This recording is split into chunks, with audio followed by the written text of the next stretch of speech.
शिवानी और आप देख रहे हैं बीजापुर एक्सप्रेस। चलते हैं खबरों की ओर। ವಿಜಯಪುರ ಜಿಲ್ಲೆಯ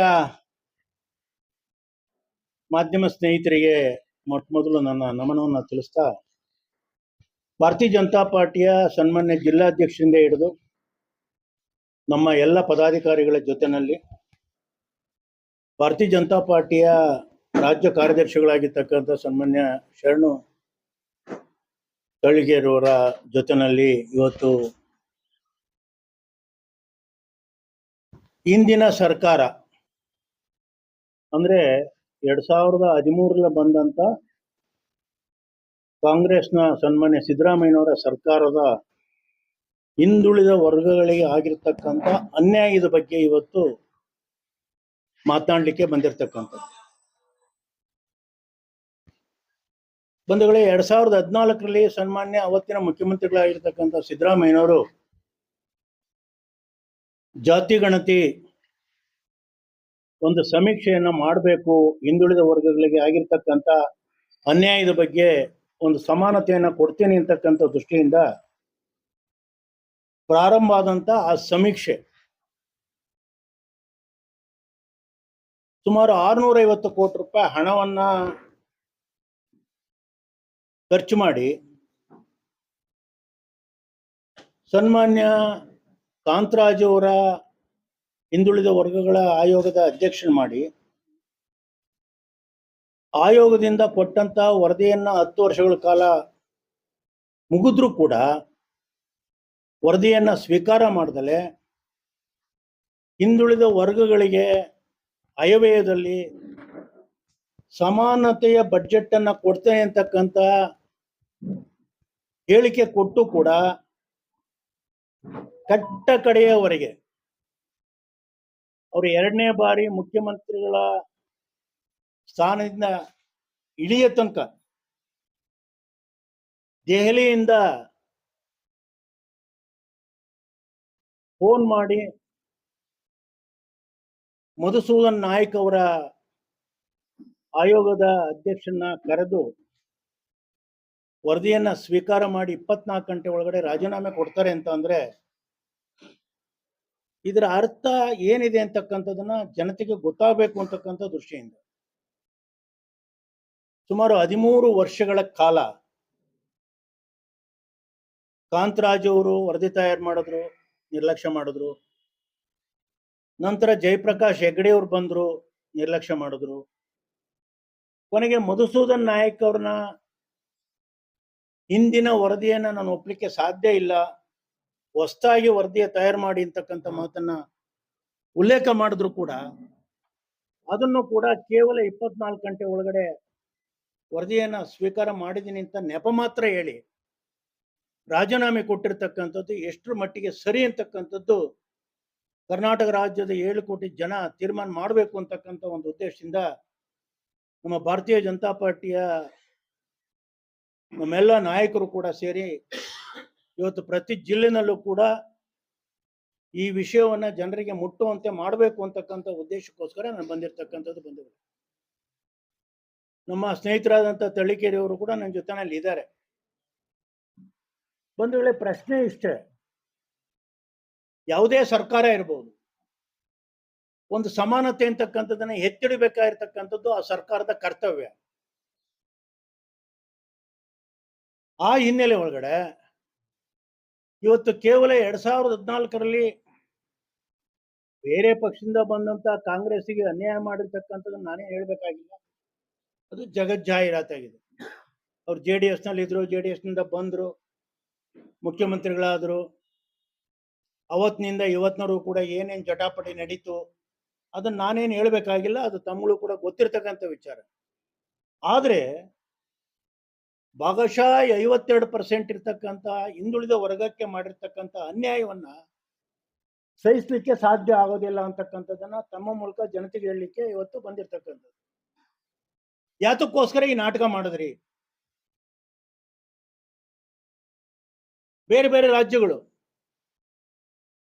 ಬಿಹಾರ್ನಲ್ಲಿ ನಿತೀಶ್ ಕುಮಾರ್ ಇರ್ಬೋದು, ತೆಲಂಗಾಣದ ಮುಖ್ಯಮಂತ್ರಿಗಳಿರ್ಬೋದು, ಕೇವಲ 365 ದಿನಗಳಲ್ಲಿ ಇವತ್ತು ವರದಿಯನ್ನು ತಯಾರು ಮಾಡಿ ಸ್ವೀಕಾರ ಮಾಡಿ ಇವತ್ತು ಆ ಹಿಂದುಳಿದ ವರ್ಗಕ್ಕೆ ನ್ಯಾಯವನ್ನು ಕೊಡ್ತಾ ಇರ್ತಕ್ಕಂಥದ್ದು ನಾವು ಕಣ್ಣಿಂದ ಕಂಡಿರ್ತಕ್ಕಂಥದ್ದು.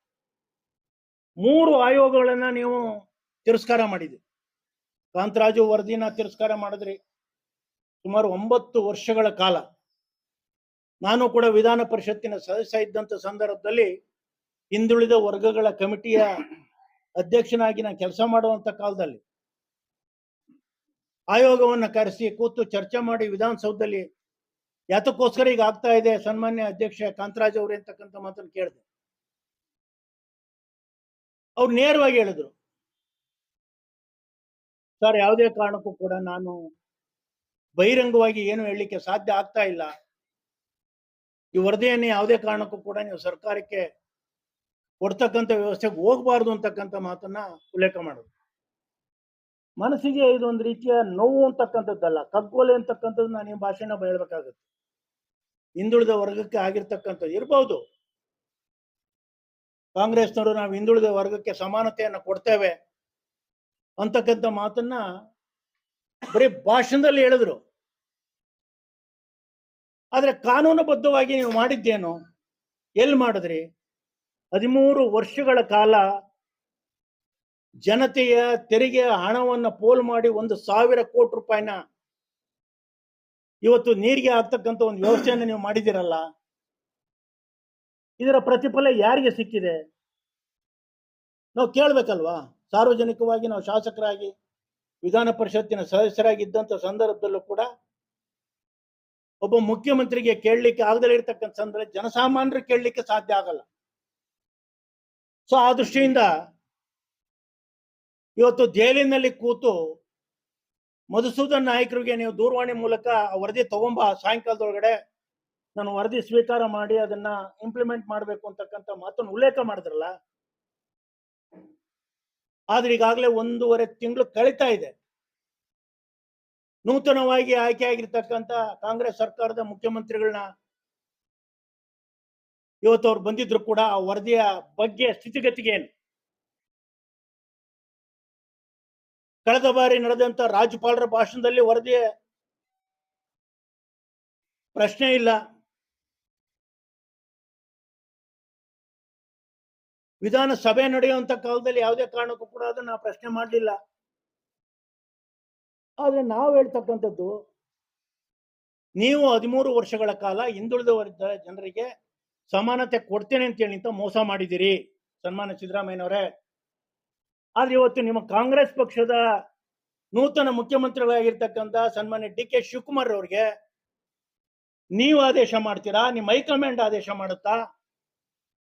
ಮುಂಬರ್ತಕ್ಕಂಥ ಅಧಿವೇಶನದಲ್ಲಿ ಇದನ್ನೇನಾದ್ರೂ ಕೂಡ ವರದಿಯನ್ನ 224 ಜನ ಶಾಸಕರಿಗೆ ಚರ್ಚೆಗೆ ಬಿಡ್ತೀರಾ? ಆ ಚರ್ಚೆ ಆದ ನಂತರ ಏನಾದ್ರೂ ಕೂಡ ಇಂಪ್ಲಿಮೆಂಟ್ ಮಾಡ್ತೀರಾ? ನಾನು ಬಜೆಟ್ ಅನ್ನ ಮಂಡನೆ ಮಾಡಬೇಕಾದ್ರೆ ಸಮಾನತೆ ದೃಷ್ಟಿಯಿಂದ, ಈಗ ಉದಾಹರಣೆಗೆ ಮುಸ್ಲಿಂ ಜನಾಂಗಕ್ಕೆ ನಾನು 10,000 ಕೋಟಿಯ ಜಾತಿ ಆಧಾರದ ಮೇಲೆ ಕೊಡ್ತೀನಿ ಅಂತಕ್ಕಂಥ ಮಾತು ನಾವು ಸ್ವಾಗತ ಮಾಡಿದ್ದೀವಿ, ಪಕ್ಷ ಸ್ವಾಗತ ಮಾಡಿದೆ. ಒಂದು ಹಿಂದುಳಿದ ವರ್ಗಕ್ಕೆ ಸಮಾಜಕ್ಕೆ 10,000 ಕೋಟಿ ಕೊಡೋದು. ಆದ್ರೆ ಇವತ್ತು ನಾವು 52% ಇರ್ತಕ್ಕಂಥ ಹಿಂದುಳಿದ ವರ್ಗಕ್ಕೆ ನೀವೇನ್ ಕೊಟ್ರಿ ಸ್ವಾಮಿ?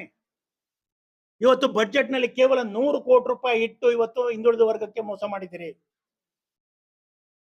ಸೊ ಆ ಹಿನ್ನೆಲೆಯಲ್ಲಿ ನಾವು ಹಿಂದುಳಿದ ವರ್ಗಕ್ಕೆ ಯಾವುದೇ ಸರ್ಕಾರ ಇರಬಹುದು, ಆ ಸರ್ಕಾರದ ವ್ಯವಸ್ಥೆಯಲ್ಲಿ ಸಮಾನತೆಯನ್ನು ಎತ್ತಿಡ್ತೀನಿ ಅಂತಕ್ಕಂಥ ಮಾತನ್ನ ಹೇಳಿ ಸುಳ್ಳು ಹೇಳಿದ್ರಲ್ಲ, ಆ ಭಗವಂತ ನಿಮ್ಮನ್ನ ಕ್ಷಮಿಸಲ್ಲ ಅಂತಕ್ಕಂಥ ಮಾತನ್ನ ನಾನು ಹೇಳಲಿಕ್ಕೆ ಇಷ್ಟಪಡ್ತೇನೆ. ಈಗಲಾದ್ರೂ ಚಿಂತೆ ಇಲ್ಲ, ಆಯ್ತು ನಿಮ್ ಕಾಲ ಮುಗೀತು. ನಿಮ್ಮ ಬಂಡತನದಿಂದ ನೀವು ರಾಜಕಾರಣದಲ್ಲಿ ಇವತ್ತು ರಾಜೀನಾಮೆ ಕೊಡ್ಲಿಕ್ಕೆ ಇಂದು ಮುಂದೆ ನೋಡಿ ಹೈಕಮಾಂಡ್ ಇವತ್ತು ಚಾಟಿ ಬೀಸಿ ಸನ್ಮಾನ್ಯ ಡಿ.ಕೆ. ಶಿವಕುಮಾರ್ ಅವರಿಗೆ ಇವತ್ತು ಮುಖ್ಯಮಂತ್ರಿ ಸ್ಥಾನ ಕೊಡ್ಸಿದ್ದಾರೆ. ಆದ್ರೆ ಡಿ.ಕೆ. ಶಿವಕುಮಾರ್ ಅವರು ಕೂಡ ಇವತ್ತು ಹೇಳ್ತಕ್ಕಂಥದ್ದೇನು, ಅದ್ರ ಬಗ್ಗೆ ಎಲ್ಲೂ ಕೂಡ ಚಕಾರ ಎತ್ತಲಿಲ್ಲ. ಆದ್ರೆ ನಾವಿವತ್ತು ಆಗ್ರಹ ಮಾಡ್ತಾ ಇದ್ದೇವೆ ತನ್ನ ಮೂಲಕ, ಮುಂದಿನ ಅಧಿವೇಶನದಲ್ಲಿ ಇವತ್ತೇನು ಸಿದ್ದರಾಮಯ್ಯನವರು ಸ್ವೀಕಾರ ಮಾಡಿರ್ತಕ್ಕಂಥ ವರದಿಯನ್ನ ಮಂಡನೆ ಮಾಡಲೇಬೇಕು. ನೀವೇನಾದ್ರೂ ಮಂಡನೆ ಮಾಡ್ಲಿಕ್ಕೆ ಆಗ್ಲಿಲ್ಲ ಅಂದ್ರೆ ವಿಧಾನಸೌಧದ ಮುತ್ತಿಗೆ ಕಾರ್ಯಕ್ರಮವನ್ನ ರಾಜ್ಯ ಮಟ್ಟದಲ್ಲಿ ಭಾರತೀಯ ಜನತಾ ಪಾರ್ಟಿ ಹಿಂದುಳಿದ ವರ್ಗದ ಜನರಿಗೆ ನ್ಯಾಯವನ್ನು ಕೊಡಿಸಬೇಕು ಅಂತಕ್ಕಂಥ ಒಂದು ದೃಷ್ಟಿಯಿಂದ ನಾವು ಧರಣಿ ಸತ್ಯಾಗ್ರಹ ಮತ್ತು ಮುತ್ತಿಗೆ ಕಾರ್ಯಕ್ರಮವನ್ನು ಹಾಕೊಳ್ಳಿಕ್ಕೆ ಸಿದ್ಧರಿದ್ದೇವೆ ಅಂತಕ್ಕಂಥ ಮಾತನ್ನ ತಮ್ಮ ಮೂಲಕ ಮುಖ್ಯಮಂತ್ರಿಗಳಿಗೆ ಎಚ್ಚರಿಕೆಯನ್ನ ಕೊಡ್ತಾ ಇದ್ದೇವೆ. ಆ ದೃಷ್ಟಿಯಿಂದ ಇವತ್ತು ಹಿಂದುಳಿದ ವರ್ಗ ತತ್ತರಿಸಿ ಹೋಗಿದೆ. ತಮ್ಮ ಕಾಲದ ಸುಮಾರು 12 ವರ್ಷಗಳ ಕಾಲ ಕಾಂಗ್ರೆಸ್ ಸರ್ಕಾರದಲ್ಲಿ ಯಾವುದೇ ಹಿಂದುಳಿದ ವರ್ಗಗಳ ಅಭಿವೃದ್ಧಿಗಳು ಇಂದಿನ ಸರ್ಕಾರದಲ್ಲಿ ಕೊಡ್ತಾ ಇರ್ತಕ್ಕಂಥ ಯೋಜನೆಯ 10% ಹಣ ಕೊಟ್ಟಿದ್ರು ಕೂಡ ಹಿಂದುಳಿದ ವರ್ಗ ಸಮಾಧಾನ ಆಗ್ತಾ ಇತ್ತು. SC/ST ಹಣ ದುರ್ಬಳಕೆ ಮಾಡ್ಕೊಂಡ್ರಿ, ಹಿಂದುಳಿದ ವರ್ಗಗಳ ಹಣವನ್ನು ದುರ್ಬಳಕೆ ಮಾಡ್ಕೊಂಡ್ರಿ.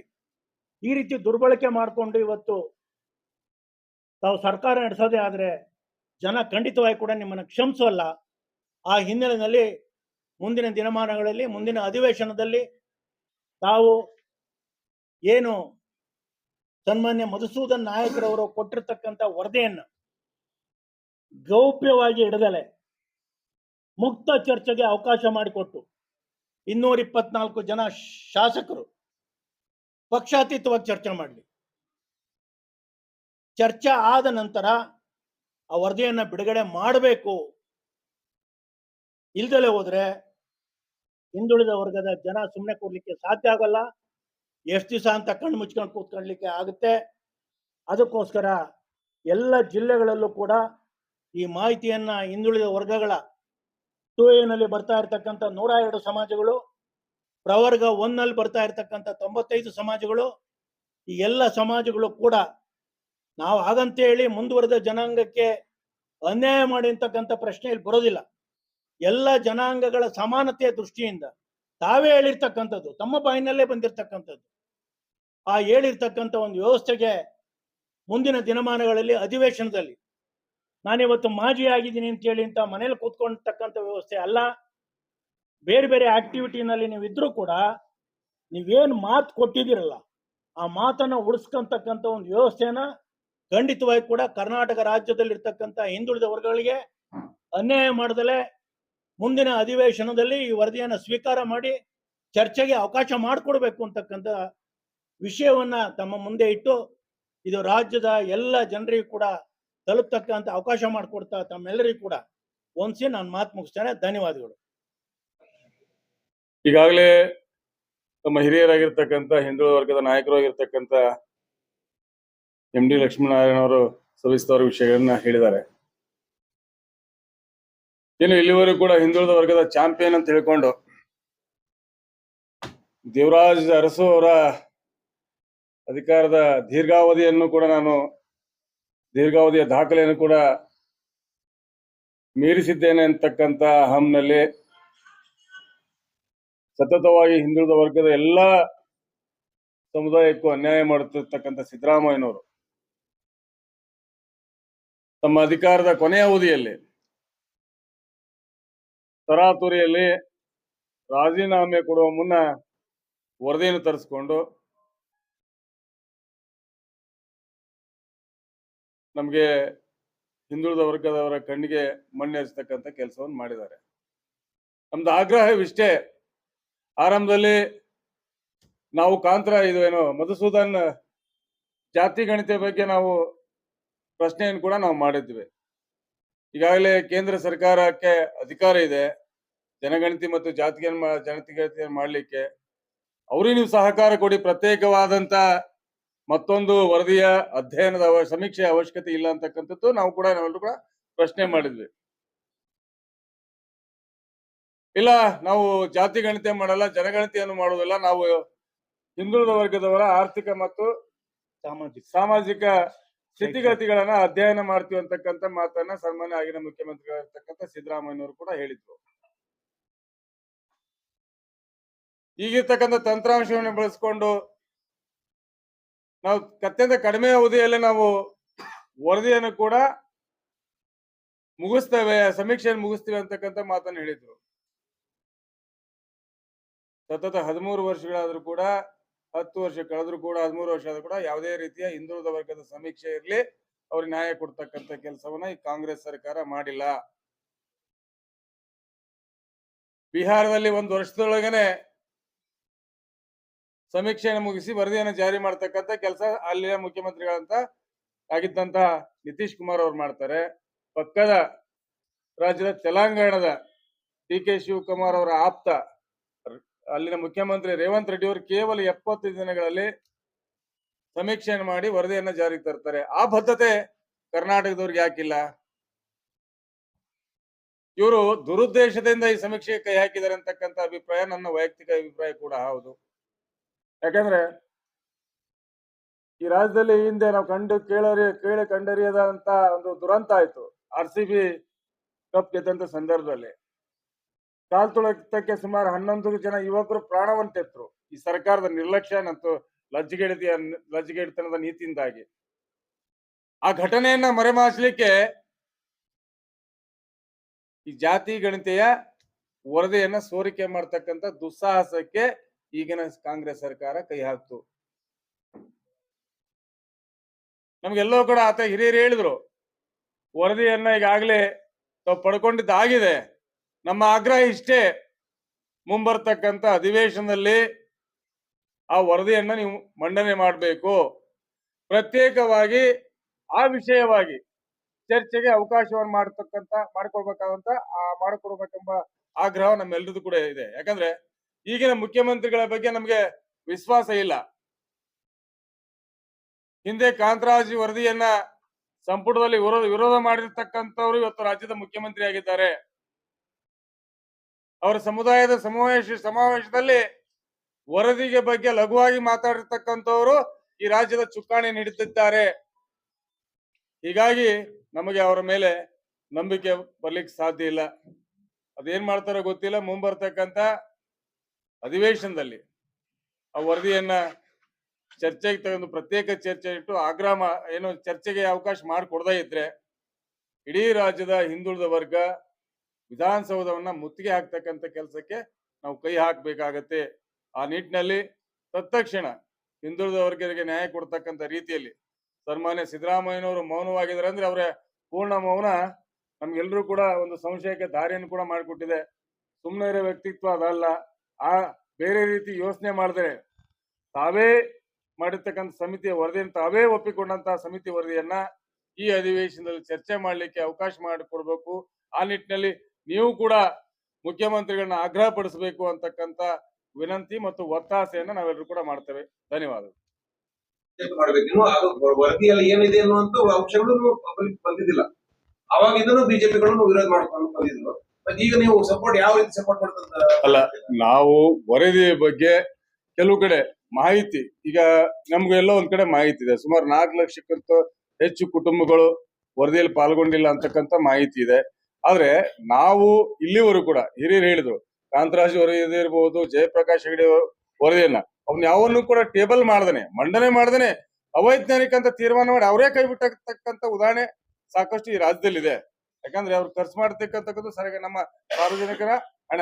ನಮ್ಮ ಆಗ್ರಹ ಏನಂದ್ರೆ ಈ ಹಿಂದೆನೂ ಕೂಡ ಅಂತ ಎಡವಟ್ಟುಗಳನ್ನ ಕಾಂಗ್ರೆಸ್ ಸರ್ಕಾರ ಮಾಡಿದೆ. ಸರಿಯಾದ ರೀತಿಯಲ್ಲಿ ವೈಜ್ಞಾನಿಕವಾಗಿ ಸಮೀಕ್ಷೆ ಮಾಡ್ತಕ್ಕಂಥದ್ದು ಎಲ್ಲೋ ಕಡೆ ಸಾಕಷ್ಟು ಕಡೆ ಅದು ಎಡವಿದೆ. ಅಲ್ಲ, ಒಂದ್ ನಿಮಿಷ, ಮತ್ತೊಂದು ಆ ರೀತಿ ತಪ್ಪಾಗಬಾರ್ದು, ಆ ರೀತಿ ಎಚ್ಚರಿಕೆ ವಹಿಸಿ ಅಂತಕ್ಕಂಥ ಒತ್ತಾಯವನ್ನು ಕೂಡ ನಾವೆಲ್ಲರೂ ಕೂಡ ಮಾಡಿದ ನಿಜ ಇದೆ. ರಿಪೋರ್ಟ್ ನಿಮ್ಮ ಪ್ರಕಾರ ವೈಜ್ಞಾನಿಕ ಇದೆಯೋ ಅವೈಜ್ಞಾನಿಕ ಇದೆಯೋ ನೋಡಿ, ಡೆಲಿವರಿ ಆದ್ಮೇಲೆ ಹೇಳ್ಬೋದು ಗಂಡು ಹೆಣ್ಣು ಅಂತ ಹೇಳಿ. ಅದೇ ಬಿಜೆಪಿ ಮೊದಲೇ ನಾವು ಒತ್ತಾಯಿಸಿ ನಾವು ಕೂಡ ಈಗ ಪಬ್ಲಿಕ್ ಆಗದೇ ಇರೋ ಮುಂದೆ ಇನ್ನು ಮಗು ಹುಟ್ಟಕ್ಕೆ ಮೊದಲೇ ಗಂಡು ಇದೆ ಅಂತ ಹೇಳಿ ಮೊದಲೇ ಹೇಳ್ಬಿಟ್ಟಿಲ್ಲ. ಅದು ಯಾಕೆ ಮಾಡ್ತಾರೆ ಅಂತ ಹೇಳಿ ಸಾಕಷ್ಟು ಜನ ಸಾರ್ವಜನಿಕರು ನಮ್ಮ ಮುಖಂಡರನ್ನ ಇರ್ಬೋದು, ಅಧಿಕಾರಿಗಳನ್ನ ಭೇಟಿಯಾಗಿ ಸಾಕಷ್ಟು ಕೂಡ ಆ ವಿಷಯಕ್ಕೆ ಸಂಬಂಧಪಟ್ಟಂತೆ ದೂರುಗಳನ್ನ ಕೊಟ್ಟಿದ್ದಾರೆ. ಕೆಲವರು ನಮ್ಮ ಮನೆಗೆ ಬಂದಿಲ್ಲ, ಯಾವ್ದೋ GVPಗಳು ಏನೋ ಗ್ರಾಮ ವಿದ್ಯುತ್ ಪ್ರತಿನಿಧಿಗಳು ಏನದಾರ ಅವ್ರ ಮುಖಾಂತರ ಸ್ಟಿಕ್ಕರ್ ಹಚ್ಚತಕ್ಕಂಥ ಕೆಲಸವನ್ನು ಮಾಡಿದ್ರೆ ಇಂತ ಅನೇಕ ಆರೋಪಗಳು ಸಾರ್ವಜನಿಕ ಬಂದಿದ್ದಂತೂ ಸತ್ಯ. ಅದು ತಮಗೂ ಕೂಡ ಗೊತ್ತಿದೆ ಸರ್. ಮನೆಗೆ ಅವ್ರೇನು ಈಗ ನೋಡಿ, ಈಗ ನಮ್ಮ ಆರ್ಥಿಕ ಮತ್ತು ಸಾಮಾಜಿಕ ಗಣತಿ ಮಾಡ್ಬೇಕು. ಅವ್ರ ಮನೆಯಲ್ಲಿ ಎಷ್ಟು ಜನ ಕೆಲಸ, ವಾರ್ಷಿಕ ಆದಾಯ ಎಷ್ಟಿದೆ, ಆ ಕುಟುಂಬದ ಸದಸ್ಯರ ಸಂಖ್ಯೆ ಎಷ್ಟು, ಅದೆಲ್ಲವನ್ನು ಕೂಡ ಮನೆಗೆ ಭೇಟಿಯಾಗಿ ಆ ಸಂಪೂರ್ಣ ಮಾಹಿತಿನ ತೆಗೆದುಕೊಳ್ತಕ್ಕಂಥದ್ದು ಅವ್ರ ಕೆಲಸ. ಅದು ಆಗಿಲ್ಲ ಅಂತಕ್ಕಂಥ ಆರೋಪಗಳು ಇರ್ಬೋದು. ಆ ವರದಿ ಹೊರಗಡೆ ಬಂದ್ಮೇಲೆ ಅದ್ರ ಬಗ್ಗೆ ನಾವು ಪೂರ್ಣವಾಗಿ ಪ್ರತಿಕ್ರಿಯೆ ನೀಡ್ತೇವೆ. ಗೊತ್ತಿಲ್ಲ ಯಾವುದು ವೈಜ್ಞಾನಿಕವಾಗಿ ಅವೈಜ್ಞಾನಿಕ ಇಲ್ಲ ಅಂತ ಸ್ಪಷ್ಟೀಕರಣ ಇಲ್ಲ. ಅಲ್ಲ ಅದನ್ನ ನಾವು ಹೇಳ್ತಾ ಇದೀವಲ್ಲ, ಈ ವರದಿ ಬರೆಯೋ ಬೇಡಿಕೆಯಾಗಿದೆ, ಇದು ಮಾಡಿಲ್ಲ, ಅವೈಜ್ಞಾನಿಕ ಇದೆ ಅಂತ. ವೈಜ್ಞಾನಿಕ ಮಾಡಿದ್ದಾರೆ ಅಂತಕ್ಕಂಥ ಪುಸ್ತಕ ಅವ್ರು ಅಣ್ಣ, ನಾವು ವೈಜ್ಞಾನಿಕ ನಾವು ತೀರ್ಮಾನ ಮಾಡಕ್ ಆಗೋದಿಲ್ಲ. ವರದಿ ಮೊದಲು ಬರ್ಲಿ. ನಾವು ಕೂಡ ಸಾರ್ವಜನಿಕರ ಕೆಲವರ ಅಭಿಪ್ರಾಯ ಅದಿದೆ. ಒಂದು ಉದಾಹರಣೆಗೆ ಬೆಂಗಳೂರು ಸಿಟಿ ಸುಮಾರು 1.5 ಕೋಟಿ ಜನಸಂಖ್ಯೆ ಇರ್ತಕ್ಕಂಥದ್ದು. ಇವ್ರು ಹೇಳೋ ಪ್ರಕಾರ 28% ಮಾತ್ರ ನಾವು ಸಮೀಕ್ಷೆ ಮಾಡ್ಲಿಕ್ಕೆ ಸಾಧ್ಯವಾಯ್ತು ಅಂತಕ್ಕಂಥ. ಅದು ವೈಜ್ಞಾನಿಕ ಅಂತೀರಾ ಅವೈಜ್ಞಾನಿಕ? ನಾವು ವರದಿ ಬಗ್ಗೆ ನಾವು ಯಾವುದೇ ಕಾರಣಕ್ಕೂ ವಿರೋಧ ಮಾಡಿಲ್ಲ ಭಾರತೀಯ ಜನತಾ ಪಾರ್ಟಿ. ಅಲ್ಲಲ್ಲ, ನಾನು ಹೇಳ್ತೀನಿ, ಸಮೀಕ್ಷೆಯನ್ನ ಸಮರ್ಪಕವಾಗಿ ಆಗಿಲ್ಲ ಅನ್ನೋದ್ರ ಬಗ್ಗೆ ನಮ್ದು ವಿರೋಧ ಇದೆ. ವರದಿ ಸಮಕ್ಷವಾಗಿ ಸಮೀಕ್ಷೆನ ನೀವು ಸರಿಯಾಗಿ ನಡೆಸಿ ಅಂತಕ್ಕಂಥದ್ದು ನಮ್ಮ ಅಭಿಪ್ರಾಯ ಆಗಿದೆ ಅಷ್ಟೇ. ಅಷ್ಟು ಬಿಟ್ರೆ ಯಾವುದೇ ಕಾರಣಕ್ಕೂ ಇದು ವಿರೋಧ ಇಲ್ಲ. ನಾವು ಭಾರತೀಯ ಜನತಾ ಪಾರ್ಟಿ ವಿರೋಧ ಇಲ್ಲ. ಹಿಂದುಳಿದ ವರ್ಗ ಆಯೋಗದ ಪ್ರಕಾರ ನೀವು ಆ ಸಮಿತಿಯಲ್ಲಿ ದೂರ ಇರಬೇಕು, ಸರ್ವಪಕ್ಷಗಳು ಇರ್ಬೇಕು. ಖಂಡಿತ ಆಗ ಯಾಕೆ ಧ್ವನಿ ಎತ್ತಲಿಲ್ಲ? ಇಲ್ಲಿ ಎತ್ತಿದ್ವಿ. ಎಲ್ಲಾ ಸಭೆನಲ್ಲೂ ಕೂಡ ರೆಕಾರ್ಡ್ ಆಗಿದೆ, ಸಮರ್ಪಕವಾಗಿ ರೆಕಾರ್ಡ್ ಆಗಿದೆ. ಪ್ರತಿ ವಾರಕ್ಕೊಂದು ಮೀಟಿಂಗ್, ಪ್ರತಿ ಬುಧವಾರ ವಿಧಾನಸೌಧದಲ್ಲೇ ಕೂಡ ನಾನೇ ಚೇರ್ಮನ್ ಇದ್ದೆ. ಅದಕ್ಕೆ ಹೋಯ್ತಲ್ಲ, ಆ ದೃಷ್ಟಿಯಿಂದ ಎಲ್ಲವೂ ಕೂಡ ಆಗಿದೆ. ಆದ್ರೆ ಸಮರ್ಪಕವಾಗಿ ನೀವು ಸಮೀಕ್ಷೆ ಮಾಡ್ಲಿಕ್ಕೆ ಯಾರು ಬಿಟ್ಟಿದ್ದೀರಾ ಅವ್ನು ಮಾಡ್ಲಿಕ್ಕೆ ಆಗಿಲ್ಲ, ಅದನ್ನ ಸರಿಪಡಿಸಿ ಅಂತಕ್ಕಂಥದ್ದು ನಮ್ಮ ವಾದ ಇತ್ತು. ಅದೆಲ್ಲ ಮುಗೀತು. ಕಾಂತರಾಜು ವರದಿ ಮುಗೀತು, ಜಯಪ್ರಕಾಶ್ ನಾರಾಯಣ ಇವರು ಹೆಗ್ಡೆ ಅವ್ರದ್ದು ಮುಗೀತು, ಹೊಸ ಮಧುಸೂದನ್ ನಾಯಕ್ ಮಾಡಿದ್ರಲ್ಲ, ಆಯ್ತು ಇವಾಗ ಸಮರ್ಪಕವಾಗಿದೆ, ಆಯ್ತು ವರದಿ ಸ್ವೀಕಾರ ಮಾಡಿದಿರಲ್ಲ, ಈಗ ಅದು ಇಂಪ್ಲಿಮೆಂಟ್ ಮಾಡ್ಲಿಕ್ಕೆ ವಿಧಾನಸೌಧ ಚರ್ಚೆಗೆ ಬಿಡಿ. ಅದು ನಮ್ಮ ಅಭಿಪ್ರಾಯ. ಈಗ ಚರ್ಚೆಗೆ ಬಂದ ಮೇಲೆ ಗೊತ್ತಾಗುತ್ತಲ್ಲ ಹೇಗೆ ಅಂತ. ಜಾತಿಗಳ ಇದು ಬಿಜೆಪಿ ಹಿಂದುಳಿದವರ ಮೇಲೆ ರಾಜಕಾರಣ ಮಾಡ್ತಾರೆ. ಇಲ್ಲ, ತಪ್ಪದು. ಖಂಡಿತವಾಗಿ ಕೂಡ ಅದನ್ನ ಒಪ್ಪಲಿಲ್ಲ. ಉದಾಹರಣೆ, ನಾನು ನೇಕಾರ ಸಮಾಜದ ರಾಜ್ಯಾಧ್ಯಕ್ಷನ ಕೆಲಸ ಮಾಡ್ಬೇಕಾದ್ರೆ ನಂದೇ ಆದಂತ ಸಮೀಕ್ಷೆ 10 ವರ್ಷದಿಂದ ನಾನು ಮಾಡಿರ್ಬೇಕಾದ್ರೆ ನಾನು 45 ಲಕ್ಷ ನಮ್ಮ ನೇಕಾರ ಕುಟುಂಬಗಳು ಇದಾವೆ ಅಂತಕ್ಕಂಥದ್ದು ನಾನು ಘೋಷಣೆ ಮಾಡ್ಕೊಂಡಿದ್ದೀನಿ ಓನ್ ಸಮೀಕ್ಷೆನಲ್ಲಿ. ಆದ್ರೆ ನೀವು ಕೊಟ್ಟಿರೋದು ಎಷ್ಟು? 6 ಲಕ್ಷ ಕೊಟ್ಟಿದ್ದೀರಿ. ಇನ್ನು 39 ಲಕ್ಷ ಏನಾಯ್ತು ನಮ್ದು? ಇದು ಈ ಸಮೀಕ್ಷೆನಲ್ಲಿ ವ್ಯತ್ಯಾಸ ಆಗಿರ್ತಕ್ಕಂಥದ್ದನ್ನ ಸರಿಪಡಿಸಿ ಅಂತಕ್ಕಂಥದ್ದು ನಮ್ಮ ಆಗ್ರಹ ಇತ್ತು. ಈಗ ಪಾರದರ್ಶಕವಾಗಿ ಆಗ್ಬೇಕಾಗೋದು, ನ್ಯಾಯಯುತವಾಗಿ ನೀವು ಮಾಡಿ ಅಂತಕ್ಕಂಥ ಆಗ್ರಹನ ನಾವು ಮಾಡಿದ್ವಿ. ಈಗ ಮಧುಸೂದನ್ ನಾಯಕರ ಅಧ್ಯಕ್ಷತೆಯಲ್ಲಿ ಮಾಡಿದ್ದಾರೆ, ಆ ವರದಿ ಸ್ವೀಕಾರ ಆಗಿದೆ. ತರಾತುರಿನದು 24 ಗಂಟೆ ದೆಹಲಿಯಿಂದ ಬರೋದ್ರೊಳಗೆ ವರದಿ ಬರಬೇಕು ಅಂದ್ರು ಸಿದ್ದರಾಮಯ್ಯ ಅವರು. ತರ್ಸ್ಕೊಂಡು ಆದ್ಮೇಲೆ ಅದನ್ನ ಇಂಪ್ಲಿಮೆಂಟ್ ಮಾಡ್ಬೇಕಾಗಿತ್ತಲ್ಲ. ನೀವು ತಕ್ಷಣ ರಾಜೀನಾಮೆ ಕೊಟ್ಟಿದ್ದೀರಾ. ಈಗ ನೂತನ ಮುಖ್ಯಮಂತ್ರಿಗಳಿಗೆ ನೀವು ಹೈಕಮಾಂಡ್ ಆದೇಶದ ಮೇಲೆ ನೀವು ಮಾಡಿ ಅದ್ರ ಚರ್ಚೆ ಆಗ್ಲಿ. ಇನ್ನು ಪಕ್ಷಾತೀತವಾಗಿ 224 ಜನ ಶಾಸಕರು ಎಲ್ಲರೂ ಸೇರಿ ಚರ್ಚೆ ಮಾಡಿ ಅದಾದ ನಂತರ ಸ್ವೀಕಾರ ಮಾಡೋದು ಬಿಡೋದು ಬೇರೆ ಪ್ರಶ್ನೆ. ಥ್ಯಾಂಕ್ ಯು ಸರ್, ಧನ್ಯವಾದಗಳು.